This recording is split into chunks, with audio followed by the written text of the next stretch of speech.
I said something about, well, you know, a year from now, ask me a question. Remember to ask me a question a year from now. Do you remember my saying that? Well, as it turns out, you're not going to have to wait. Tonight, I'm going to tell you what it was that I was planning to wait a year to tell you. And I think you'll understand why, perhaps, in a moment.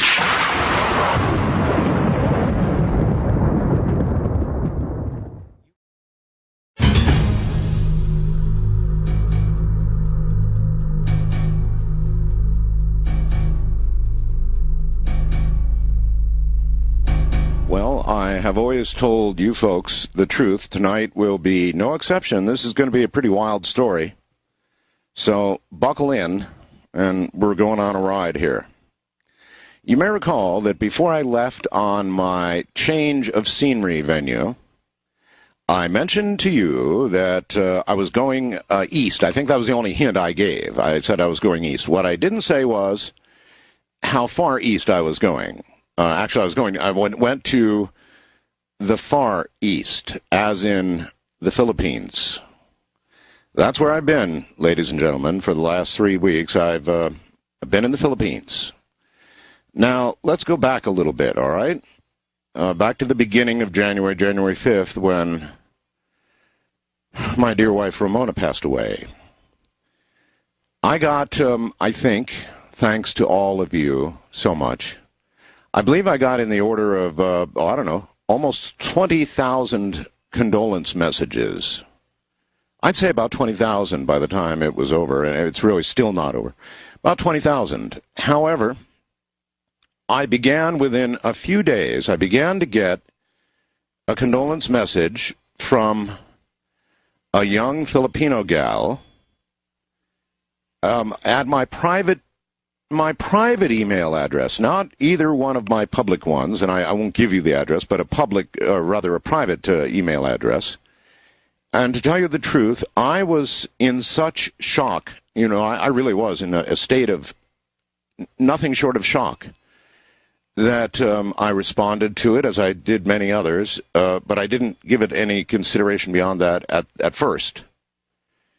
God, this is such a wild story. Anyway, a few more messages went back and forth. She seemed like a very nice young lady, and again, in the first, 6 or 8 messages that went back and forth in email between us, I was in such shock that I didn't think to ask, a couple of rather what should have been very obvious questions. Why is a young Filipino lady writing to me? How would she know that my wife had passed away? Moreover, how would she know my private email address? So I was in pretty bad shape, and the first thing I thought, honest to God, folks, I thought Ramona was acting from above, and that she was sending me a young 20-something to kill me. Ramona was half Filipino. You know that, right? Anyway, I really did think that for a little while because it was so impossible. Then I thought, no, Julie, Ramona's mom, knew how bad my shape was at that time, and of course, Filipinos know each other. Oh, believe me, they all sort of know each other. They're very close families, but that's another whole story. And so I thought, well, sure, it's coming somehow from somebody that Julie knows, Ramona's mom in the Philippines, would make sense. And then I finally threw up my hands, and I guess I gathered enough of my senses to write back to this young lady, whose name, by the way, is, in my way of thinking, Aaron. It's A-I-R-Y-N, Aaron. But actually, correctly pronounced, as it would be read by a Filipino, would be Irene. But A-I-R-Y-N to me sounds like Aaron, so I call her Aaron. But really her name's Irene. Now,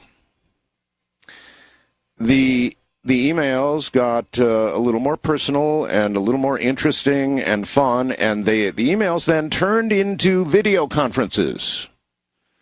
Erin and I began having 2 or 3 hour video conferences virtually every day. And this is pretty personal stuff. In fact, I'll tell you, after you have talked to somebody for 2 or 3 hours and seen their picture in a video conference, which can be done across the world for 2 or 3 hours every day, you get to know more about them than I think the average couple, which usually jumps in bed with each other and then tries to find out about the other person afterwards, will ever know. Still, you know, I still had not physically met Erin, but I was quickly falling in love. There's simply no question about it. Now, who's Erin? Well, Erin is a 20-something, beautiful, wonderful light of my life. But what I really want to tell you is she's a teacher. She just graduated from college. In fact, while I was in the Philippines, I attended her graduation. One of the photographs you'll see there is of her graduation. In fact, you'll see her mom and her dad. And her dad is a very stern guy. He's a farmer. She is from the provinces. I guess I don't know. I'm trying to get this all together. There's so much to tell you about. When I say the provinces, I mean not Manila. She's from, actually I spent most of my time in Mindanao, in Cagayan, a city called Cagayan. And I'm sure I'm slaughtering the pronunciation of Cagayan, but I'm doing my best. Sometime on Luzon in Manila. But most of it on Mindanao, the northern part of Mindanao. Cagayan is the city, if you want to look it up on a map. And she's actually from a little town called Bukidnon. It's called Bukidnon, and that's where she's from. And to get to Bukidnon, you have to first fly to Mindanao, go to Cagayan, and then take a vehicle on about a 3 to 4 hour drive. And then the last, 30 minutes is a very kind of serious dirt road. So I made that trek. Anyway, back to the story of how we met. I wrote to her and I said, listen, how did you know my wife passed away, and how did you know to write me at this address? And the answer came quickly. It was an amateur radio friend of mine, a ham radio friend of mine, somebody I've known now for years. And I am going to not mention his name because here's what happened. You see, he had been engaged to Erin's sister, Sharon, for quite some time. And when he heard that my wife passed, he kind of knew the bad shape I was in. He apparently asked Sharon to ask her sister Erin to just write to me because, well, keep me company, whatever. And so that's how it began, of all things. So the moment I found out, I picked up the phone and I called this friend of mine in the middle part of the country, and I said, what the heck, or some variation thereof. And so that's how it happened. Now, after hundreds and hundreds of hours in video conferences, I was pretty well convinced that I had just become the luckiest man in the world. And nevertheless, there's the last sort of I've got to go meet her in person kind of deal. And so that's where the trip to the Philippines came in.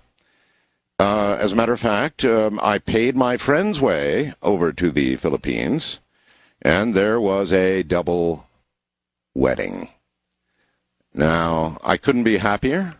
I love her very much. Oh, by the way, if you would like to go to coasttocoastam.com and look very carefully, you'll see, I think I put up 6 or 8 pictures, mostly of Erin, some of the both of us, and all of these pictures came from the recent trip. In fact, you will see a picture of her as I mentioned, at graduation with her mom and her dad there, and then you'll see some of the wedding, and you will see her in her wedding dress, and oh my God, is she beautiful.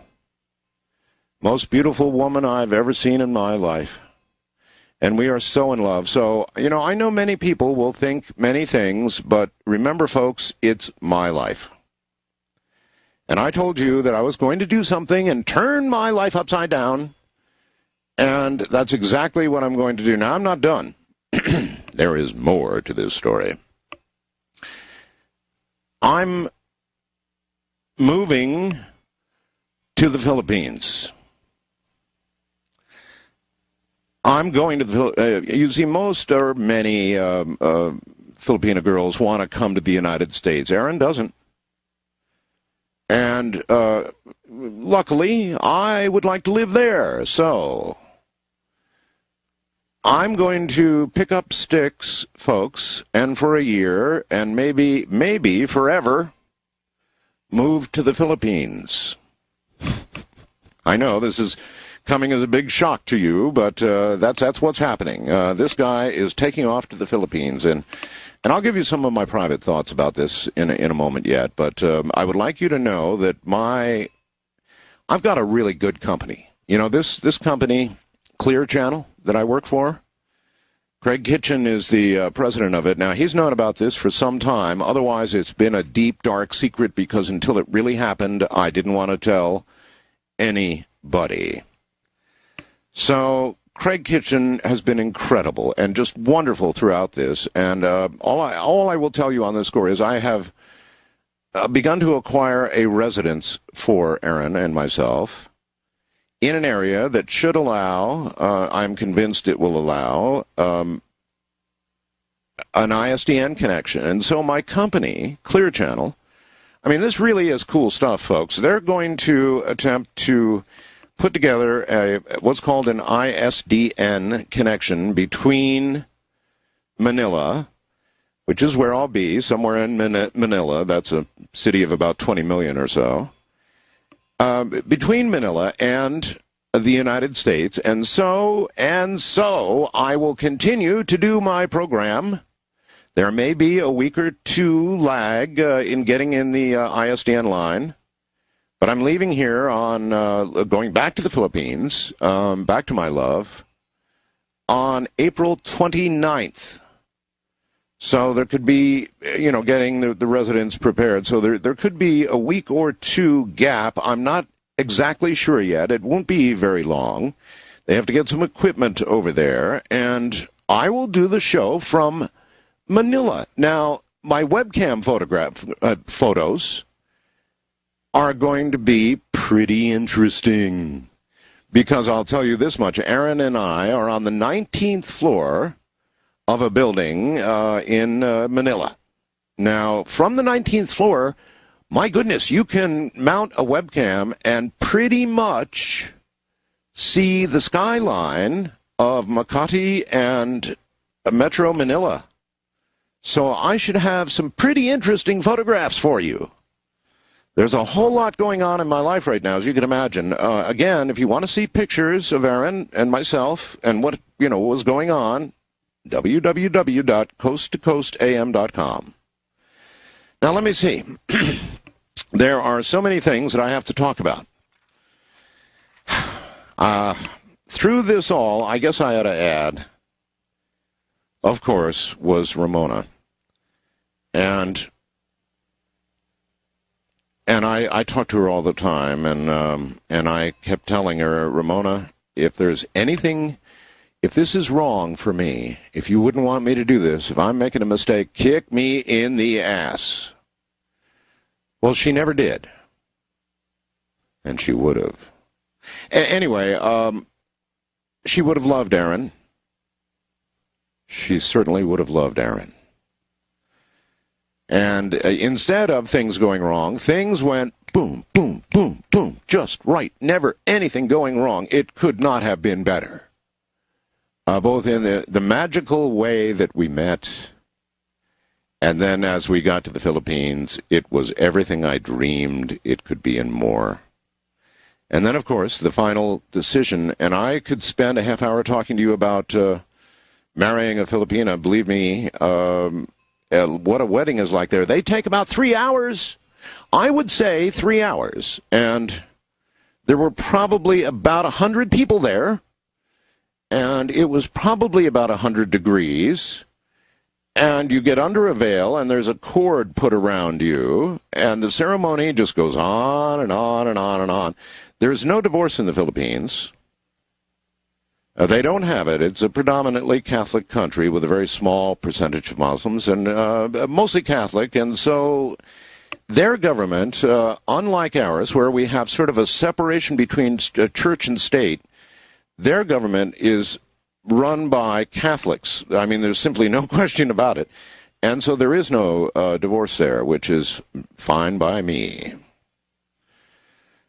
So I'm very happy. I think the photographs will tell the story. You can see, obviously, Aaron is really happy. I'm really happy. And I've never been the kind of person to, I don't know, be afraid of any damn thing in the world. So I'm not.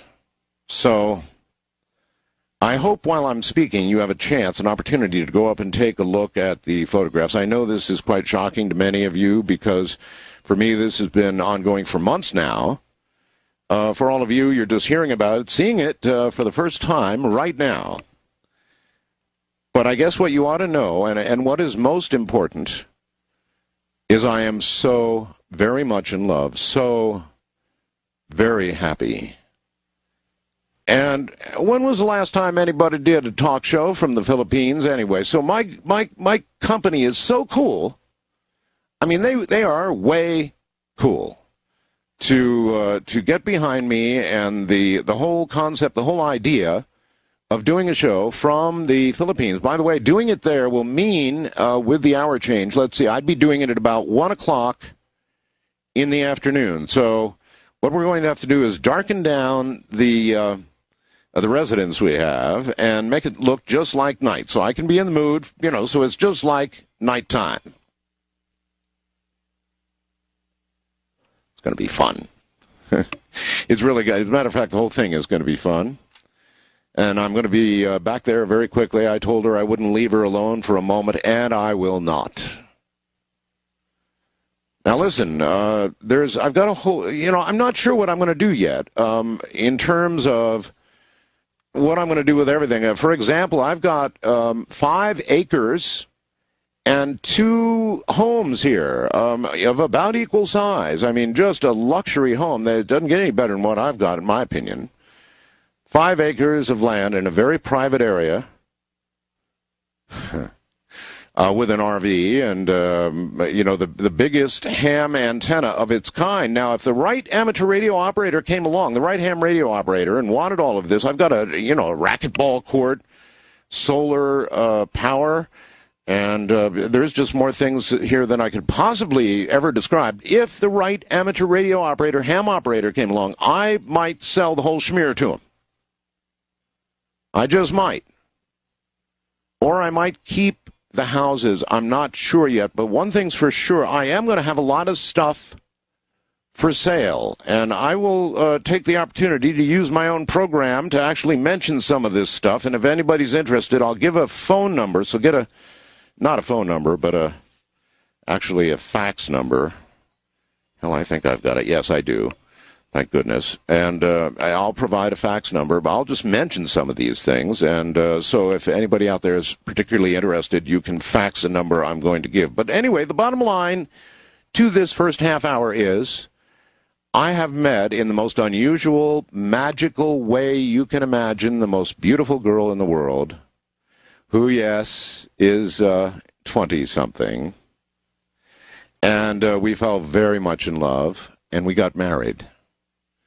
So there's a big shocker for you, and then to pile on top of that, I'm going to become an expat, and I'm going to do this radio program on the weekends from Manila in the Philippines, where it's a different day every day.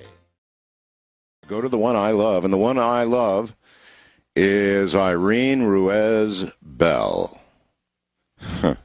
If you want to see her, she's on the internet right now at coastcoastam.com. Lots of good photographs up there. All taken on my recent journey to the Philippines. And that's where I'll be doing the program from the Philippines, unbelievably. Now, I will take some calls this hour. I've got just one thing I want to cover with you in a moment. Then we'll take some calls. And who knows? Only the shadow knows. We'll be right back.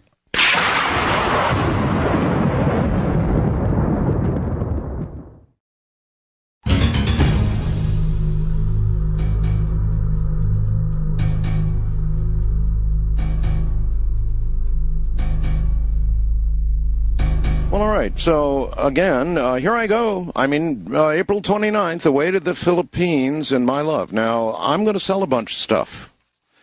There's no point in keeping it. It occurred to me that, for example, vehicles and things like that, they're just going to devalue, sit here, which they pretty much did anyway. I mean, all my vehicles are just about new because I kept them in a garage and used a little Geo Metro. So what I've got is a 99 Camaro, perfect condition, 98 Firebird Trans Am that'll kick butt.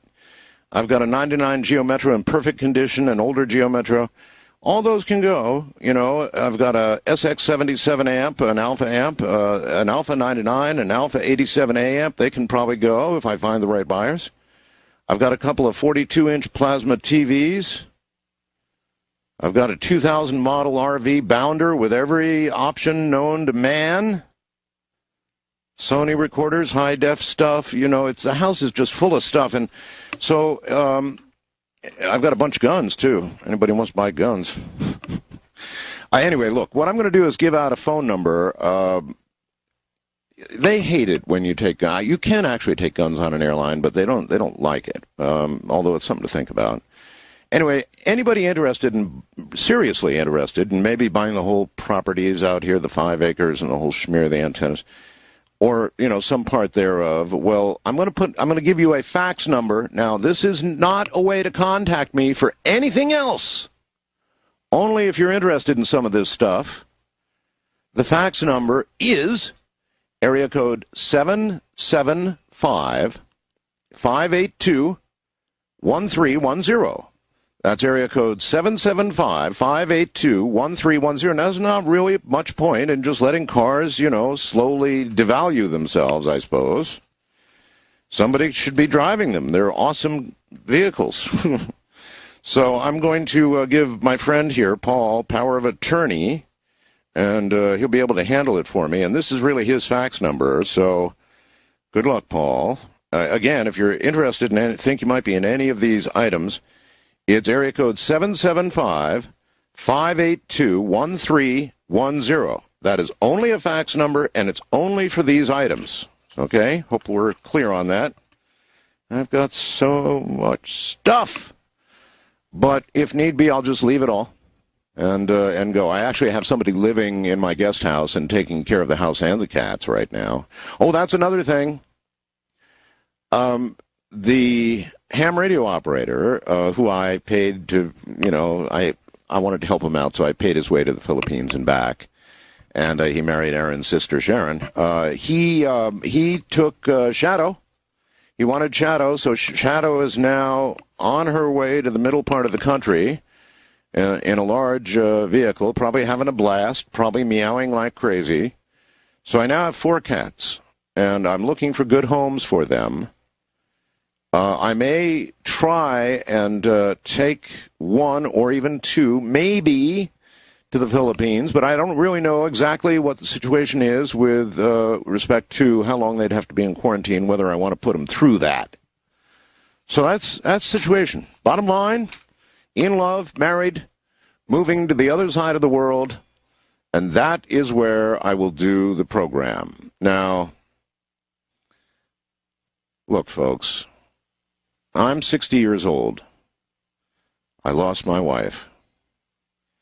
I would say try and put yourself in my shoes when you consider whether you think I made the right decision or not. Not that it really matters, but I'd like you to understand at this age. I have met and fallen in love with a beautiful young lady who's very much in love with me. We're married, and I guess I would have had two paths that I could have taken. I could have stayed here, of course, with my 5 kitty cats, and I love them to death. You know that. And lived out my life that way, or I could choose to flip my life upside down. I'm famous for it. I've done it lots of times before, and just change everything, and that's exactly what I have done. Let's go to the lines. Wild card line, good morning. You are on the air. All right, this is Stephen, your fireworks buddy in Columbus, Georgia, buddy. You have done it again, hadn't you? Columbus, Georgia, huh? Yeah, I guess I've done it again. This is pretty wild. Congratulations, Art. Congratulations. Oh, thank you. Thank you very much. I'm telling you just like it is, son. Whatever makes you happy makes me happy. Have you had an opportunity to go up and look at the photographs? You know, Art, I got divorced about 3 months ago, and my computer went with her. And I've been the happiest man ever since. Well, there's no such thing as divorce in the Philippines, sir. It's illegal. Well, I tell you what, I just hope this young gal don't kill you. Okay? Well, listen, there's worse ways to go. Well, I know what to send you for your birthday, all right? I know exactly what to send you, sir. All right. Well, we'll fix it up so that you can send things I'll send you a year's supply of those little blue pills, okay? Go away, sir. All right, Art. Thanks, buddy. Here, buddy. See you later. I congratulate you very much. Thank you. Take care. All right, buddy. East of the Rockies, you're on the air. Good morning. Hey, Art, how you doing? I'm well. I've just sort of explained that, I think. Oh, man, congratulations to you. Thank you. Unbelievable shock. I know.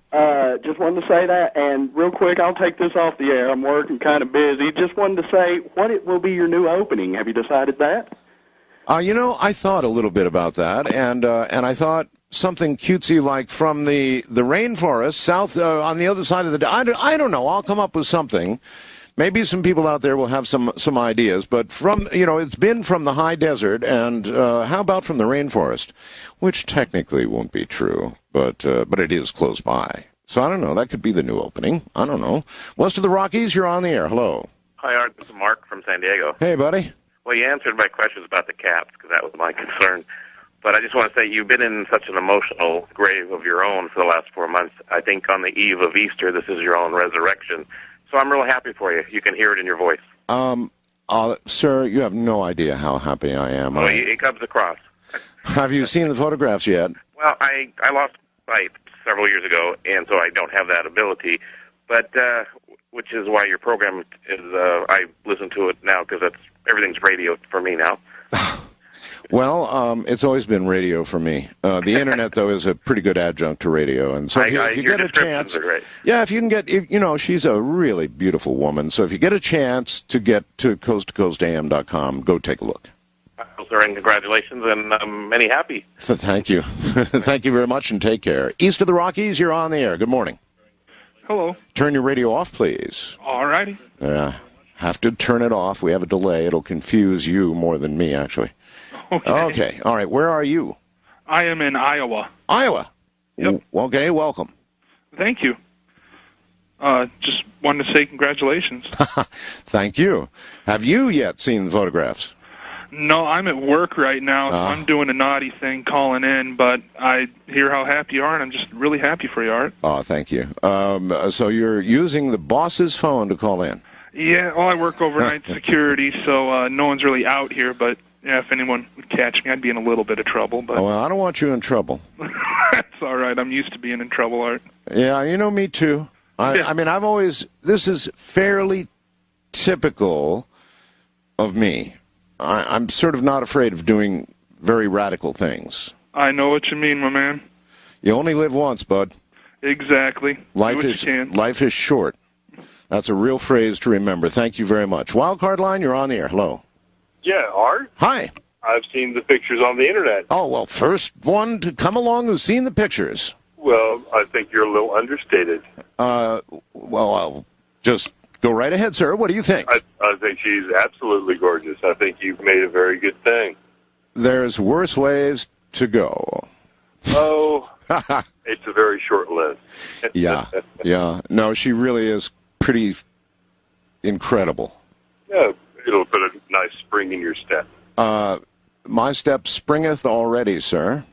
Oh, my grandfather was a ham pioneer. I just want to, pass that on to you that, ham and everything you're doing very well. Oh, let me tell you, I will take my radio equipment as much as I'm able with me. And, I'm going to be up on the 19th floor of a large building. And if I can figure a way to get some coax up on the roof, I'm going to be rocking and rolling, believe me. Well, you'll have some less restrictions with the FCC over there. I don't know. They've got their own agency. It's very much the same. Fortunately, there is a sort of a reciprocal agreement. If you have a license here, you can obtain one there to operate. So I'm looking forward to that. Well, listen, thank you very much, and I appreciate your comments on the photographs. Okay, thank you. Take care. East of the Rockies, you're on the air. Hello. Hey. Hey. Can I be the mama cat for the kitties until he decides to come back to America? I'll kidnap them and keep them. You'll keep them. Hey, where are you calling from with an accent like that? Arkansas. Arkansas. Well, Arkansas might be a little difficult in terms of trying to care for the kitties. I certainly appreciate the offer, and I like your accent.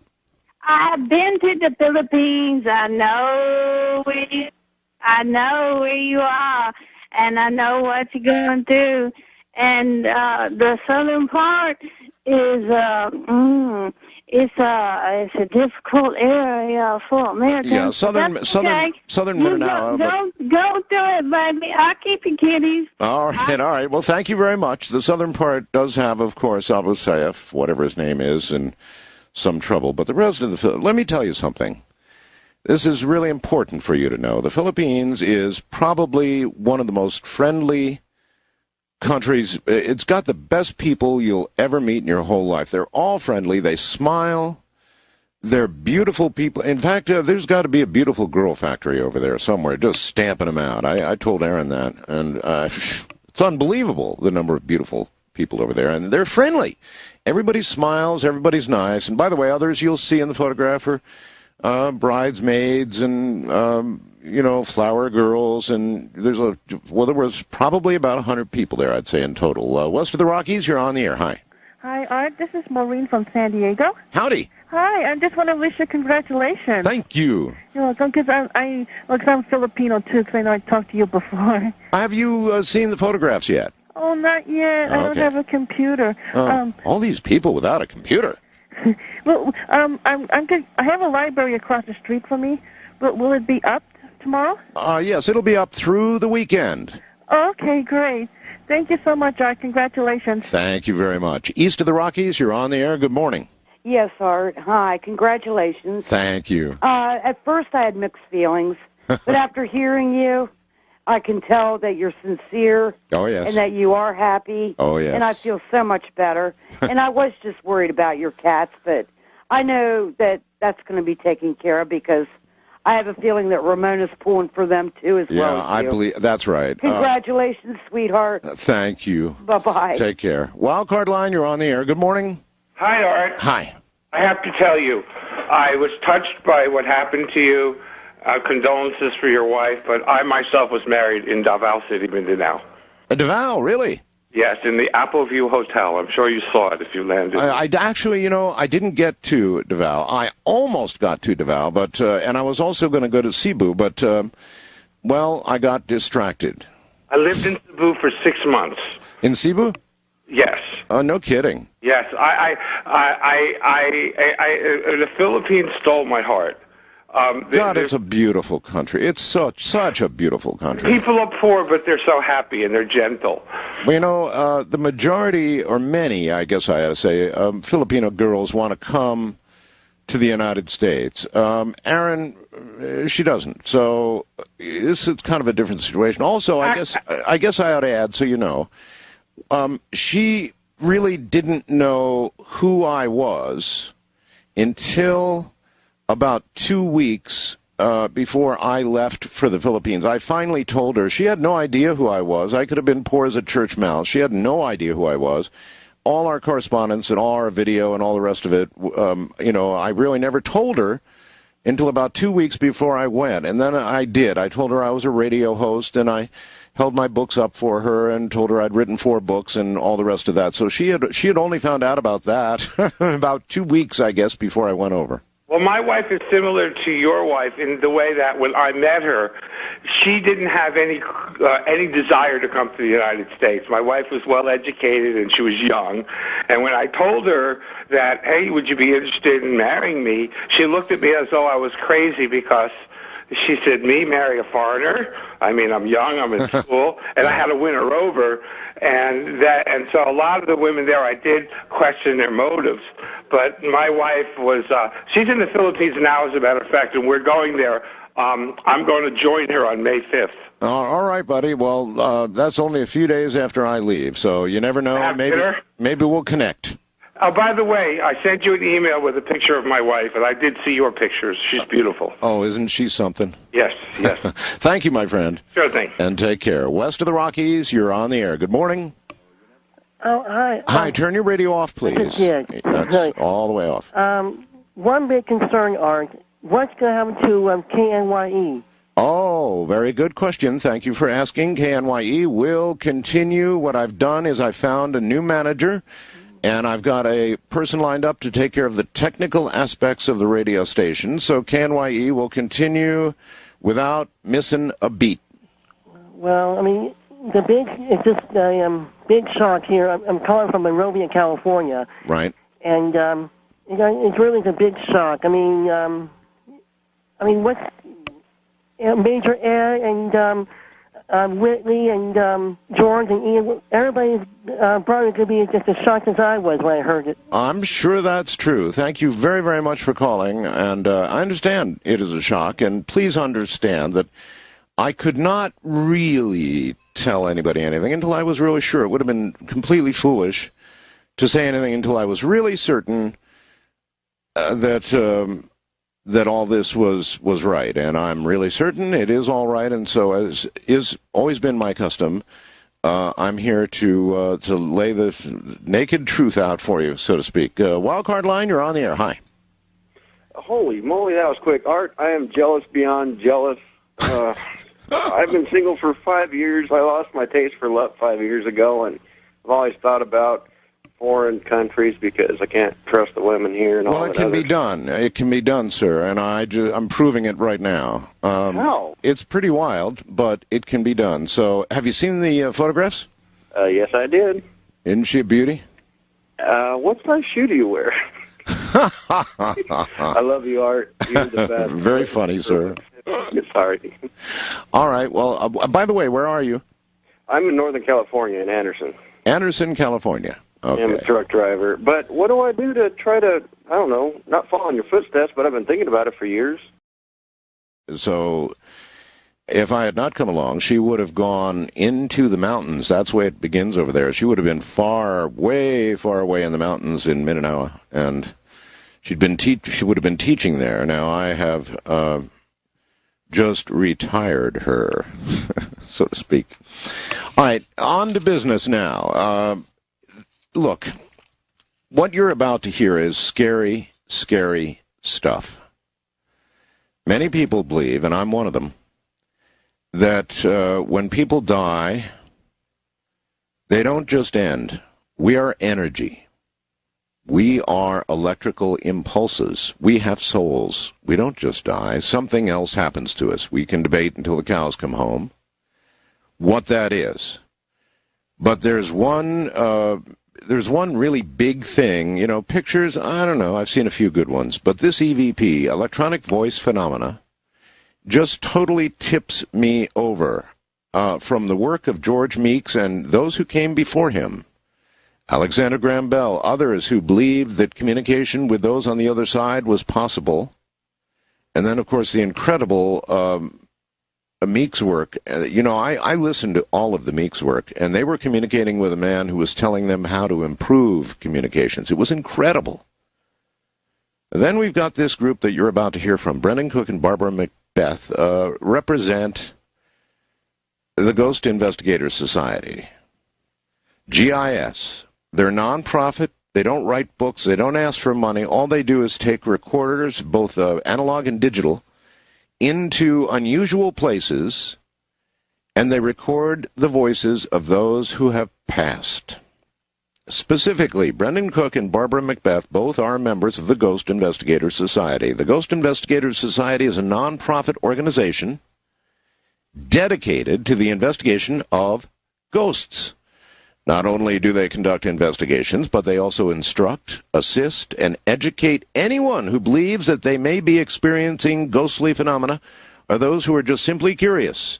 In an effort to educate the public about ghosts, the GIS hopes the EVPs that you're about to hear will help demonstrate that the consciousness, our consciousness, does in fact survive after the body dies, and that these voices might help to give a different perspective about life, death, and ghosts. Now, I can't stress enough that the reason I keep having them back is because, as far as I can see, they have no agenda save what I just described.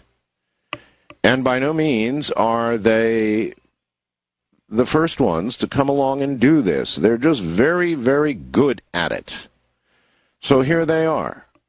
Brendan Cook and Barbara Macbeth. Welcome back to the program, you two. Thank you very much. Thank you, Art. You're very, very welcome. Congratulations. Oh, thank you. Did you have a chance to zip up to the website and see beautiful. She sure did. So you have seen her? Yes. Barbara, actually, I got here late to Barbara's house and walked in the door, and Barbara's like, "You'll never guess what, Art got married." I was, "Are you serious?" And she's like, "Here, look." All right. Wonderful. I'm so happy. Thank you. Yes, I am too. I hope so. I hope it's a wonderful, wonderful life together. All right, now listen, Barbara, you're not as loud as Brendan is. I'll get real close. Okay, there you go. You've got to stay good and close to the phone for us all. Okay. Now, the open I did here, I really mean that. I've been looking into this whole thing now for so many years, and, nailing down whether or not there's life after death is, well, you almost don't nail it down. That's all there is to it. But this comes, in my opinion, as close as you can come to nailing it down and saying, look, this is real. It's not radio stations. It's not some weird something or another. These voices are coming from elsewhere. I mean, that's about all you can say for sure. It's not a hoax. It's not BS. These voices are coming from elsewhere. Is that fair to say? Oh, yes, definitely, without a doubt. And, the only way you can do this and prove it to anybody is tell them to go out and do it themselves. I mean, it's one thing for us to show you this. Oh, I'm so glad you mentioned that. Hold on a minute. All right, look, listen to this. Art, I've also been a ham operator since 1958. Reference the show tonight. This EVP stuff really works. I contacted my brother at our family house, asked whose spirit was present in the background on the tape recorder. Slightly scratchy in the noise, but very discernible was, in quotes, your brother. He had passed away some months earlier. Have the tape if you're interested. Kent, and gives me information and a phone number. That's representative of a lot of people that I've talked to. Oh, yeah. They think, this is BS, half of them, and they grab a tape recorder and they go out somewhere and they listen carefully.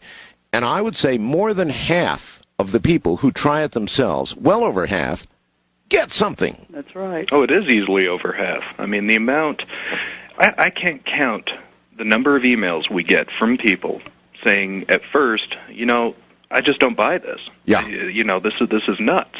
Yeah. And I'll email back and say, all we're saying is, if you don't believe it, go try it for yourself and see what happens. Well said. Well, very well said. Listen, let me do my break before I forget it, which I'm famous for doing. So stay right there and we'll be right back.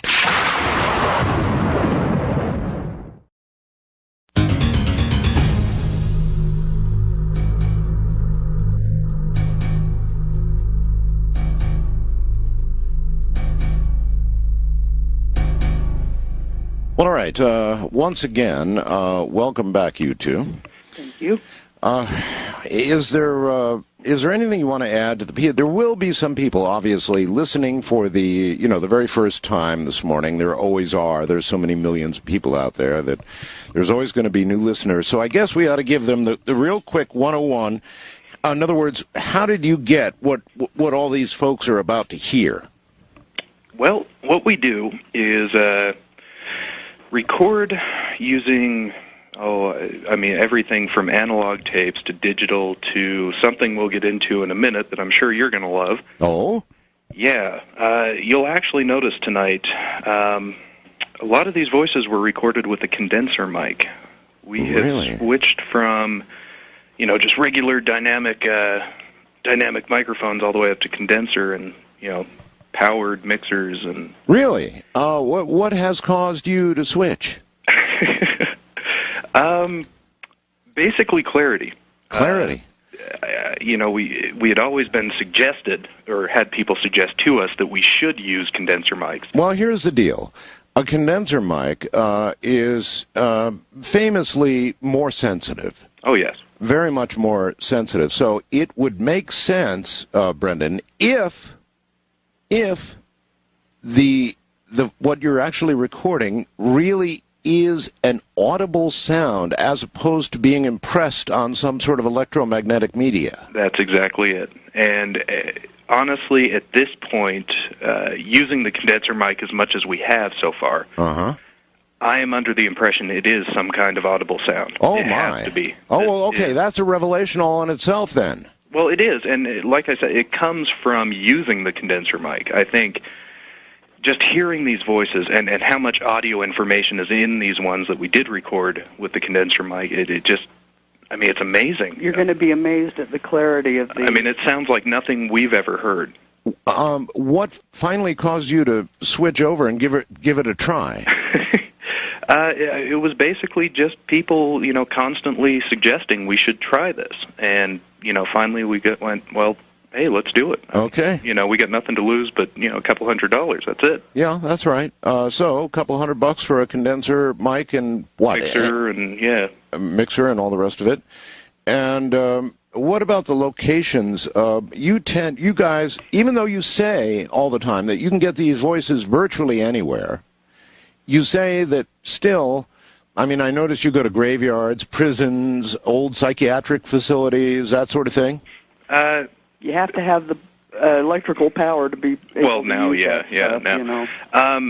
It's really anywhere that is connected with, a lot of emotion. I think that's what we look at. And when you go to places like, obviously cemeteries have a lot of emotion connected to them, churches, mausoleums, hospitals, things like that. And I think what's happening is these spirits are feeding off that emotion. Okay, but that it takes us back to the question of whether it's a residual something. Yes, strong emotions, but is it a residual something that's left, or have you had enough contemporary communication to be absolutely convinced now that these are actual spirits in real time saying things to you? We get both. I would say easily right now 70%, over 70% of what we deal with is an intelligent, haunting is what we'd call it. It is aware of us. It seems to be aware somewhat of its surroundings. And then there's another just under 30% that seems to be like it's residual. Huh. Isn't that fascinating? So some real-time stuff and some apparent residual from the life that was being lived at that particular location. And the thing is, the residual thing is easy to rationalize. You could, chalk that up to, as you mentioned before, radio transmissions, baby monitors, things like that. You can rationalize that. It's these intelligent contemporary things that make you go, God, it's aware of us. Yeah. It's telling me something I had no idea about before. All right. Also, we've dealt with this now in the years that we've been doing this program with you, and that is the disproportionately large number of children's voices that we hear. Yes. There are going to be a lot of children in these tonight. Yeah, you're not going to like this tonight. Really? Yeah. Yeah, very concerning. It really is very concerning. Do you have any further thoughts on why we hear so many children? I've got theories. And I'll point it out when we get to the voice. But I almost wonder if they are able to go back in memory, almost like. You mean adult spirits going back in memory into their own childhood, reliving something bad that took place at that time. That's what I'm hoping. I wonder. That's what I'm hoping. That's what you're hoping. Yes. Because, let's face it, your theory has merit because of those people in this world who die every day, and there are many, 40,000, 50, 60, whatever, who die every day, most of them, the great majority of them, are not children. Obviously some children die, but more than not, people get to live out a fairly reasonably full life, right? So you just wouldn't expect the percentage of children that you get otherwise. Well, and to back up Barbara's theory, there have been numerous documented reports of, Grandpa Joe passing away, and then a few weeks later, his grandson sees him as, when he was 15 or 20. So, yeah. That happens all the time. People report that all the time. All right. You do work mainly with audio, but you also do some video, and I know on your website you've got some video shots. How frequently do these voices that we hear get accompanied by something that you pick up on video? Not very. There doesn't seem to be a lot of correlation between video and the audio. There's definitely a correlation with the location that we're investigating. But most of the time, we really don't have our video cameras in the same area that we're recording. We kind of leave them separate and go off recording and come back and check the camera. Okay. Although we have recorded EVP on the video camera. Oh, really? Yes. How frequently is the EVP that's recorded on the video camera similar or exactly the same as that which you record with a recorder?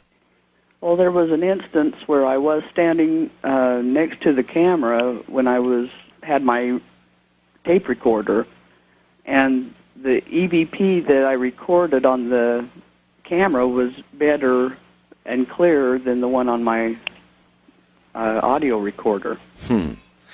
That would indicate a proximity effect. Yes. Which again leads us to it's really audio. Oh, yes. How many times, then, have either one of you heard what later you hear on the recorder with your own ears? Rarely.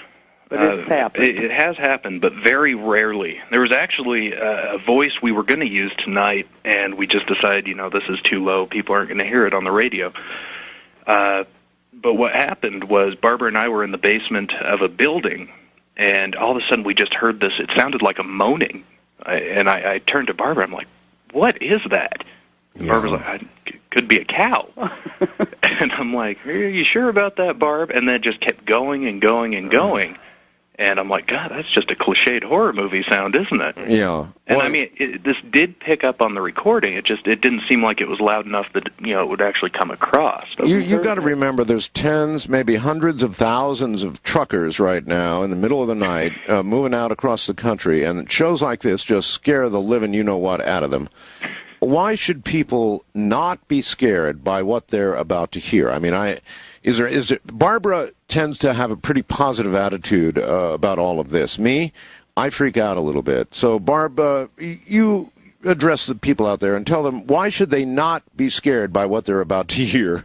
Well, there's really nothing harmful in it. I think if people are afraid, it's not something that they should indulge in, I don't understand why people are afraid of it and go out and try to do it. I understand. I wouldn't do it if I was afraid of it. Well, I understand that too. And, clearly that's a pretty good attitude to have, but not an easy one to have. I just don't see how you can not be afraid by some of this. I mean, after all, some of the ones we've heard, voices saying, it's dark here, little children, it's cold here. I mean, there's no way, Barbara, that these are not scary things to me. They're unusual things, and we don't understand them, but they really aren't scary, although I understand people do get scared of things they don't understand. Well, all right, look, when I die, I expect to have wings and be flitting from cloud to cloud. And I hope you are. You know, that sort of thing. And I'm sure that's what all hope. But listening to what people are about to hear, it's not the angelic future we all, or most of us, expect. If that's so, I mean, think it's very different than. I think we look at it. The normal people look at it almost childlike. Well, and people have so many preconceived notions that, you know, this is Hollywood. This is, you know, what I've seen on certain Hollywood movies. But it's not. It's not anything like that. I mean, we have yet to encounter anything that matches something we've seen in some Hollywood movie. And once you get that notion out of your head that this isn't Hollywood... No, it's not Hollywood, but that's why it scares the hell out of me. I mean, well, yeah, okay, that does make sense. I think what we do is we look at these as actual people. We look at these as people who have had a body, they've died, they maintain the same personality. The number, if you're interested in one of the items I mentioned, there's really many more. The fax number, only for this purpose, and for that only, is area code 775-582-1310. All right, coming up in a moment, the voices. The voices.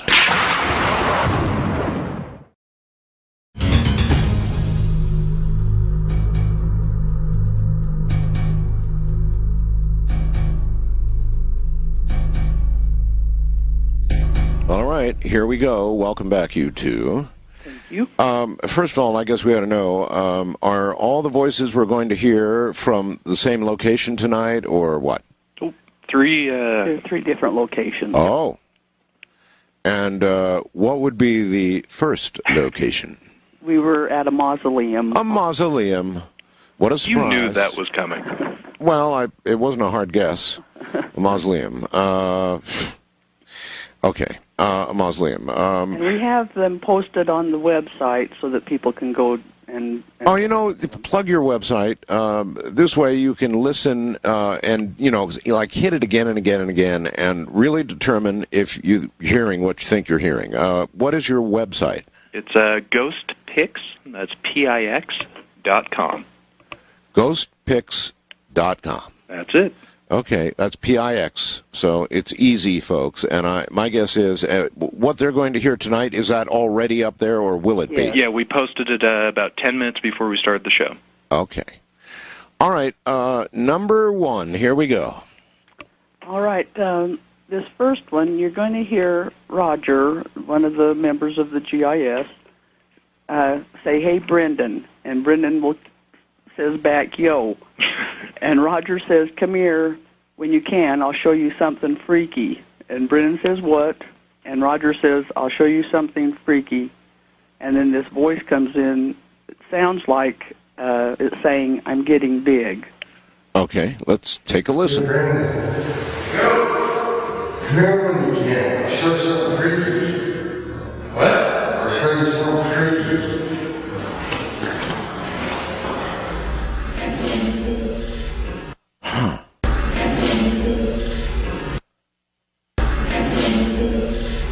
Okay, there was obviously a lot of echo because it was inside the mausoleum, so that was a natural echo, right? Oh, yes. Yeah, okay. And that was what was so, I think, bad about this. We had just started using this condenser mic, and as you mentioned, I mean, it does pick up everything. It does. And, you know, to bring it inside this mausoleum, you know, the big marble ceilings and everything's marble. And lots of echo. Yeah. All right, one more time. Come here when you can. I'll show you something freaky. What? I'll show you something freaky.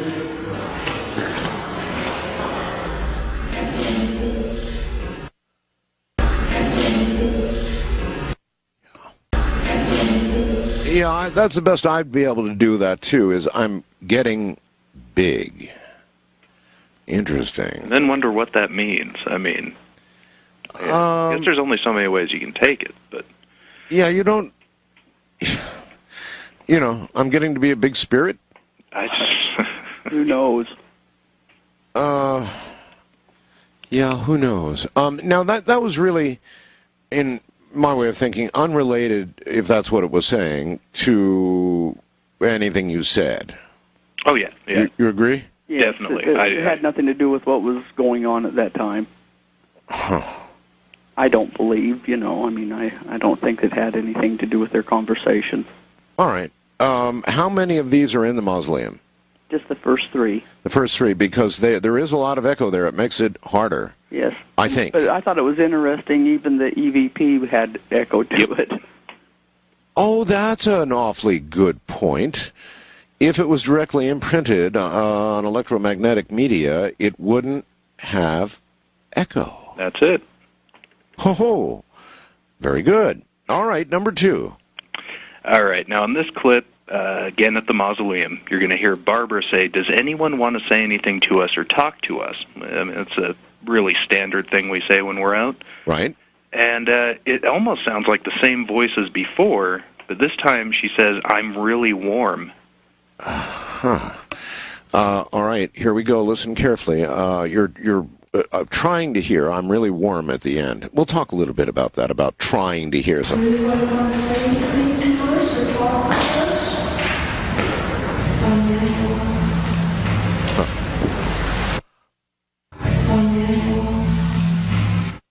Yeah. Yeah, warm. I'm getting warm. No question about that. I think that was quite clear, even though the echo was definitely there. That's really weird. The fact that the echo is there is really weird. That does almost nail it down, doesn't it? That it's an actual audible imprint that we're getting. Now, they've gone to condenser mics, which are famously more sensitive than other types they have used in the past. So you will hear, again, I think they're right, "I'm getting warm." Now, there is always the question of whether they heard "I'm really warm," and, they just told you essentially what to hear, and so that's what you hear. Your brain, of course, tries to make sense out of something that apparently does not make sense. That's what we do with it. Our brains do that. If I were to show you a picture of some random clouds, if you sat there and looked at it long enough, you would say, well, gee, that looks like a rabbit, or it looks like... Well, it works the same way with audio. If it is suggested to you that you will hear something, you hear it. Again, see if you hear, "I'm getting, or rather, I'm really warm." Listen carefully.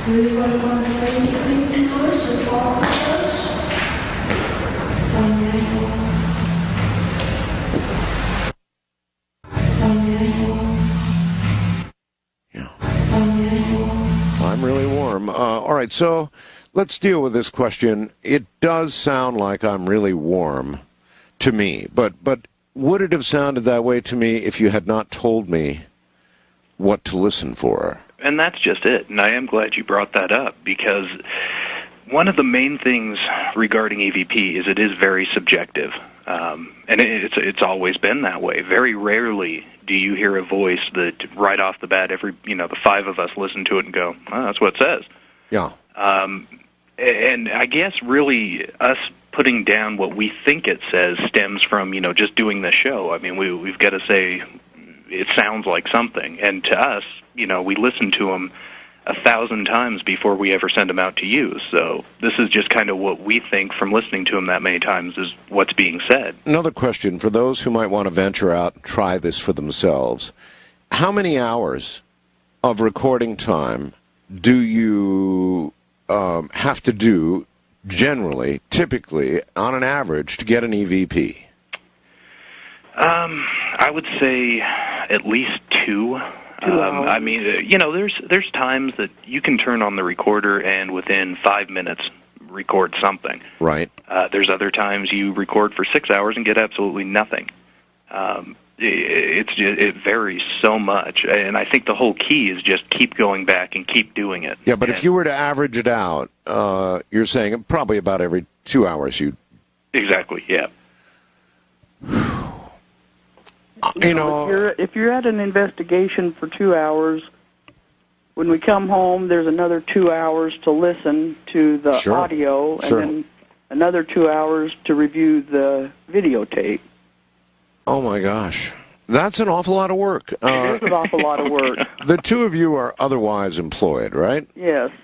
And so that's kind of how it's. I guess the GIS membership supports itself for the most part. Yes. You know, you have to eat and have a roof over your head, and then be able to purchase equipment on the, you know. Well, this. Yeah, that's right. So you've mentioned this, I don't know how many times on your show. This whole thing is it's a labor of love for us. We enjoy it so much, and with us, we've proved without a shadow of a doubt to ourselves that this exists. This is really out there, and anything else that we do is the equivalent to the old 6th grade show and tell. Yeah. This is what we've done. This is what we've recorded. If you're interested, do it yourself. Has it changed the way you view life and death and the afterlife and your religions and that kind of thing? I wouldn't say religion. I mean, it definitely changes the way you think, because all of a sudden you realize, well, there is something else. There's something else out there. As far as religion goes, I mean, I haven't heard enough, especially regarding EVP, that would justify me saying, well, there is whatever religion out there. I mean, I certainly haven't heard any voices referring to Jesus or Muhammad. That's that's kind of a shock to me. Is it? Yeah, it is. I would expect, yes, references to Jesus or, I don't know, Muhammad or whatever anybody's belief, wherever it takes them. I just would expect that from the other side. But well, you look at, in reality, all the people you know, that isn't in their thoughts the majority of the time. No. But that would be the top of the line over there on the other side, you would think, if all the religions are... Then you've got to ask yourself, why are they here? I mean, they obviously haven't gone to another side. Well, I mean, they've gone to another side, but they haven't gone to the, the version of heaven or hell or whatever it is we think of. Right. I mean, they're here. They're still here. So, I mean, they must not be aware of religion. I mean... Obviously, if they're still stuck here for whatever reason, they're still tied somehow emotionally to. Do you think that contributes then to their many times what we perceive as I mean, they really sound unhappy sometimes. I believe myself that people that when they pass on, and if they don't go to where they should be going, and they stay around here and interact with the living, I think that they would be very sad. Well, they don't, though, really interact with the living. Unless you count the work you do, for example, or the Meek's work, that kind of thing, there's not that much going on. Well, it depends on... You talk to people that are having ghost experiences, and it's a lot. Well, yeah, there is that kind of interaction, but I mean, for the spirits on the other side, there can't be a great deal of satisfaction, and there should be a lot of frustration in trying to communicate with the living, because they, for the most part, can't do it. They can come along and occasionally scare the hell out of us, but that's about it. And I'm glad you brought up frustration, because I think that is a very key thing over there. I mean, as far as ghosts are concerned. Yes. And I think that leads a lot to the hauntings you hear about, because these things, I mean, over time, they must get frustrated. Nobody pays attention to me. Nobody's listening to what I'm saying, and they can't understand it. A lot of confusion involved with them, too. Do you, too, have any indication that, I mean, for example, do you ever hear from one individual on an ongoing basis? We did. Yeah, it varies by location to location, but we have recorded the same voice, over numerous investigations at the same location. Actually, a couple of the clips tonight, I believe, are the same voice. Well, it seems to me, and I just, of course, see this as a mortal would see it, but if you're on the other side and you're able to observe human beings going on about their daily lives, and you're either haunting or trying to get a message through, and you're being frustrated and you're unhappy about that, I don't know, you'd try, if, for example, if you're one of these spirits and you run into somebody like yourselves who are actually trying to hear this, you would make an extra effort. You would say, finally, here's somebody who's trying to hear me. Let's see what we can do. Oh, yeah, and I think that leads to a lot of the EVP that we record. And we've also noticed, it seems like that when we go back to a location over and over again, that it's almost like they realize that we're there doing this. So it seems like we pick up more EVP than we had, the 2 times prior that we had been there. Right. All right. Let's move on to number 3. Again, and the final one in the mausoleum where you're going to hear this kind of echo. Number 3? Okay, we were in the mausoleum for quite a while, and we decided to step outside to go have a break. And we left all of our equipment inside. And you'll hear me saying, we invite anyone to speak with us. We invite you to tell us your name and talk with us. I hope you'll introduce yourself. I'm Barbara. And then you're going to hear us walking out, the door shut, and then a woman laughs after we close the door. Okay, that was you. It'll be you closing the door, and then we're listening for a woman's laugh? Yes. Here we go. We invite anyone to speak with us. And we'd like you to know your name and talk with us and you introduce yourself. I'm Martha.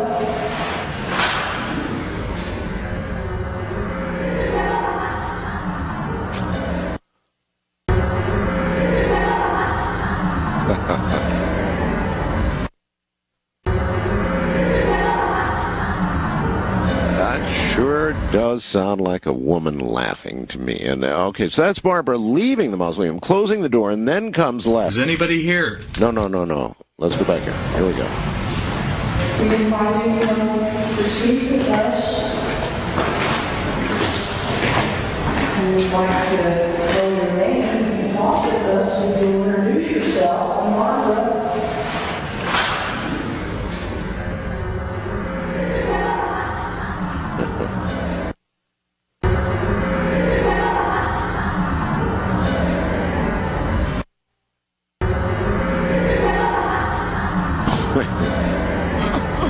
That is clearly a woman's laugh. Yeah, there was me and Jenny were the 2 women that were there, and neither one of us laughed like that. That wasn't our Well, and laugh. at that point, nobody else was inside the mausoleum after the door was shut. It's nice to hear a little humor from the other side, if you ask me. Once in a while, isn't it? Oh, yeah. I'll say. Definitely nice to hear a little bit of humor. To know that people can have humor, can react. That's one of the basic, what do we have? Love, hate, different emotions, jealousy, various emotions. It's just good to hear a happy one. Yes, because they're very few and far between. Well, that's too bad. But apparently, a spirit, even though they know they have not transitioned all the way to the top, you guys firmly believe that, right? That's my belief. Yes. Stay close to the phone for me. Yes. And is that true of you? I notice you stay silent at these moments, Brendan. Do you disagree a little bit? No, I don't actually. I do believe that there is something else. I do believe in the concept of heaven. I just believe that for whatever reason, these entities that we hear from are stuck here. Yeah, that's why I asked you about, the longer term thing. What I guess I'm really asking is, have you ever observed anybody being there, and then suddenly being gone, as if, graduation time had arrived and they had moved on? Oh, yes. Yes. Oh. There was a man that repeatedly spoke to us every time we went to this one cemetery. We'd record his voice almost every time we'd go. Right. And we haven't recorded him for years now. Do you believe he's moved on? I hope he has. But you have no way of knowing for sure. All right. The two of you stay right where you are. From the Ghost Investigators Society, and we're about to enter an interesting territory here. I have no idea where the next voices come from. But again, it's newer technology. Well, it's actually old technology. They're using, finally, a condenser mic, which, A, would certainly indicate that we are dealing with a phenomena that's actually audible. That's what this would seem to say to me. And number two, once we're out of the mausoleum, my expectation is the voices will be somewhat clearer. We'll find out in a moment.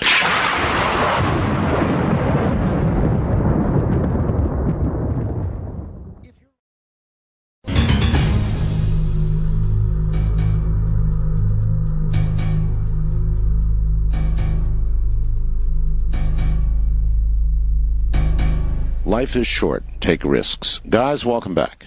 Thank you. Good to have you. And now we're going to move. The next ones are going to come out of the mausoleum. So where are we headed from the mausoleum? All right. These next two are actually from a private residence that we did. And how often do you do that? What? Private Go residence? to a private residence, yeah. Quite often, actually. At the request, no doubt, of the inhabitants. Oh, yes, yeah. Between private residences and just, businesses that are still operating, I would say that probably makes up about 80% of what we do. Really? I think I've heard a disproportionate number of cemeteries, but you do go to a lot of private residences. Now, I know you guys are not rich. You don't make money from doing this, so you can't go traipsing around the country on request, and I'm sure you get many of them, right? Yes, we do. How do you handle it? Well, we can only go to the ones that are close by most of the time. We plan, trips and go to locations and make arrangements, but it's like a yearly trip that we do. Okay, so, and for the record, you're in Utah? Yes. Utah, all right. So typically, how far might you travel?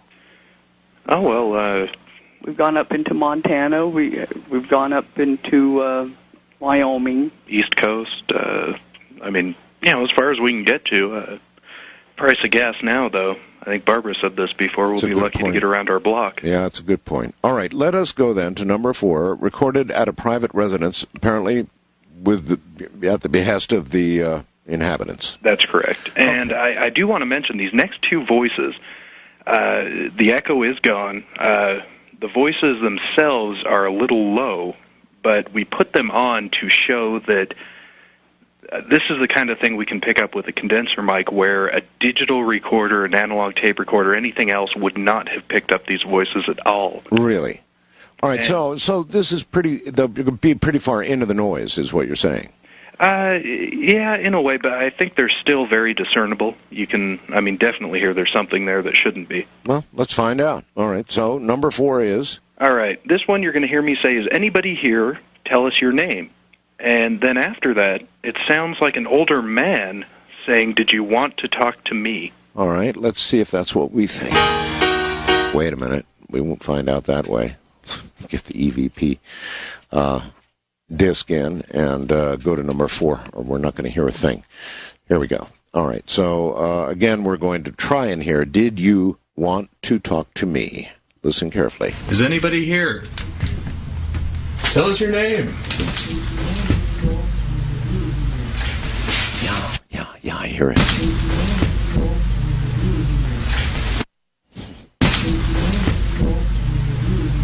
All right, well, I wonder how all of you did with that out in the radio audience.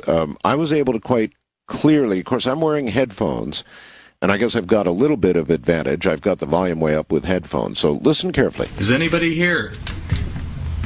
Tell us your name. Uh-huh. Okay, so yes, did you want to talk to me? That's exactly what it sounded like. That's it. Or your suggestion to me worked. Yeah, kind of sing-songy. And yes, very far down in the noise. Now, the one thing, of course, about using a condenser mic is you're going to pick up a lot more ambient noise. That's correct, yes. I've definitely noticed that since, as we're setting this up, I mean, I do monitor what's going on. I have headphones on. I can listen to what's around. But with that kind of gain, you're really going to get a lot of ambient noise. Now, have you considered heavier filtering to take the ambient out, or have you already done that? We haven't done it yet. I mean, it definitely is. In fact, I'll tell you, after you have talked to somebody for 2 or 3 hours and seen their picture in a video conference, which can be done across the world, for 2 or 3 hours every day, you get to know more about them than I think the average couple, which usually jumps in bed with each other and then tries to find out about the other person afterwards, will ever know. Still, you know, I still had not physically met Aaron, but I was quickly falling in love. There's simply no question about it. Now, who's Aaron? Well, Aaron is a 20-something, beautiful, wonderful light of my life. But what I really want to tell you is she's a teacher. She just graduated from college. In fact, while I was in the Philippines, I attended her graduation. One of the photographs you'll see there is of her graduation. In fact, you'll see her mom and her dad. And her dad is a very stern guy. He's a farmer. She is from the provinces. I guess I don't know. I'm trying to get this all together. There's so much to tell you about. When I say the provinces, I mean not Manila. She's from, actually I spent most of my time in Mindanao, in Cagayan, a city called Cagayan. And I'm sure I'm slaughtering the pronunciation of Cagayan, but I'm doing my best. Sometime on Luzon in Manila. But most of it on Mindanao, the northern part of Mindanao. Cagayan is the city, if you want to look it up on a map. And she's actually was acting from above, and that she was sending me a young 20-something to kill me. You know, Ramona was half Filipino. You know that, right? Anyway, I really did think that for a little while because it was so impossible. Then I thought, no, you know, Julie, Ramona's mom, knew how bad my shape was at that time, and of course, you know, Filipinos know each other. Oh, believe me, they all sort of know each other. They're very close families, but that's another whole story. And so I thought, well, sure, it's coming somehow from somebody that Julie knows. Ramona's mom in the Philippines would make sense. And then I finally threw up my hands, and I guess I gathered enough of my senses to write back to this young lady, whose name, by the way, is, in my way of thinking, Aaron. It's A-I-R-Y-N, Aaron. But actually, correctly pronounced, as it would be read by a Filipino, would be Irene.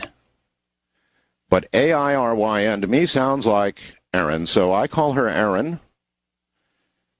But really, her name's Irene. Now, the emails got a little more personal and a little more interesting and fun, and the emails then turned into video conferences. Aaron and I began having 2 or 3 hour video conferences virtually every day. And this is pretty personal stuff. I believe I got in the order of, I don't know, almost 20,000 condolence messages. I'd say about 20,000 by the time it was over, and it's really still not over. About 20,000. However, I began within a few days, I began to get a condolence message from a young Filipino gal at my private email address, not either one of my public ones, and I won't give you the address, but a private email address. And to tell you the truth, I was in such shock. You know, I really was in a state of nothing short of shock that I responded to it, as I did many others, but I didn't give it any consideration beyond that at first. God, this is such a wild story. Anyway, a few more messages went back and forth. She seemed like a very nice young lady, and again, in the first, 6 or 8 messages that went back and forth in email between us, I was in such shock that I didn't think to ask, a couple of rather what should have been very obvious questions. Why is a young Filipino lady writing to me? How would she know that my wife had passed away? Moreover, how would she know my private email address? So I was in pretty bad shape, and the first thing I thought, honest to God, folks, I thought Ramona. I said something about, a year from now, ask me a question. Remember to ask me a question a year from now. Do you remember my saying that?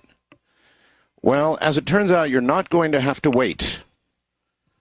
Tonight, I'm going to tell you what it was that I was planning to wait a year to tell you. And I think you'll understand why, perhaps, in a moment.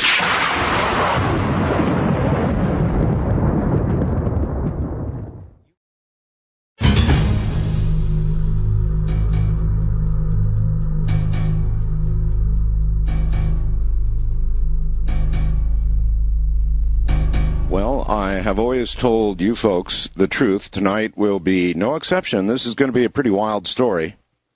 So buckle in, and we're going on a ride here. You may recall that before I left on my change of scenery venue, I mentioned to you that I was going east. I think that was the only hint I gave. I said I was going east. What I didn't say was how far east I was going. Actually, I went to the far east, as in the Philippines. That's where I've been, ladies and gentlemen, for the last 3 weeks. I've been in the Philippines. Now, let's go back a little bit, all right? Back to the beginning of January 5th, when my dear wife Ramona passed away. I got, I think, thanks to all of you so much, I'm from a little town called Bukidnon. It's called Bukidnon, and that's where she's from. And to get to Bukidnon, you have to first fly to Mindanao, go to Cagayan, and then take a vehicle on about a 3 to 4 hour drive, and then the last, 30 minutes is a very kind of serious dirt road. So I made that trek. Anyway, back to the story of how we met. I wrote to her and I said, listen, how did you know my wife passed away, and how did you know to write me at this address? And the answer came quickly.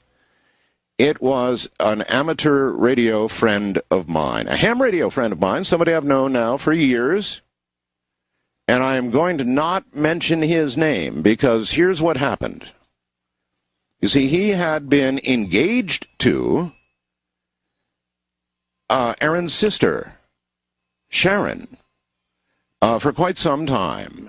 And when he heard that my wife passed, he kind of knew the bad shape I was in. He apparently asked Sharon to ask her sister Aaron to just write to me, because, keep me company, whatever. And so that's how it began, of all things. So the moment I found out, I picked up the phone and I called this friend of mine in the middle part of the country, and I said, what the heck, or some variation thereof. And so that's how it happened. Now,